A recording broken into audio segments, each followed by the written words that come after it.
Hi weavers, welcome to my channel Archana Jamalpur. అందరు బాగున్నారా? నేను ఈరోజు ఆదివారము మల్లన్న స్వామి పూజ ఇలా చేసుకున్నాను.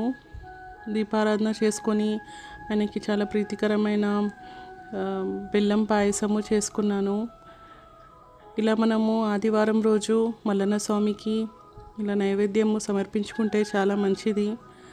మన కోరికలన్నీ తొందరగా నెరవేరుతాయి. ఇలా దీపారాధన చేసుకున్నాను. అంతా కుంకుమ బొట్టులతోటి, గంధం బొట్టులతోటి మల్లన్న స్వామి ఫోటో అంతా అలంకరించుకొని, పూలతోటి అలంకరించుకొని ఇట్లా దీపారాధన చేసుకున్నాను మల్లన్న స్వామి ముందు. ఇంకా ఇలా బెల్లం పాయసము సమర్పించుకున్నాను మల్లన్న స్వామికి. ఇలా మనము 5 ఆదివారాలు చేయవచ్చు. మనకి కుదిరితే ప్రతి ఆదివారం కూడా ఇలా నైవేద్యం సమర్పించుకుంటే మనకి చాలా మంచి జరుగుతుంది. మల్లన్న స్వామి కటాక్షం మనకి దొరుకుతుంది. ఇలా మంగళహారతి పాడుకున్నాను మల్లన్న స్వామికి. బెల్లం పాయసమైన, పాలు అయినా సమర్పించుకుంటే చాలా మంచిది.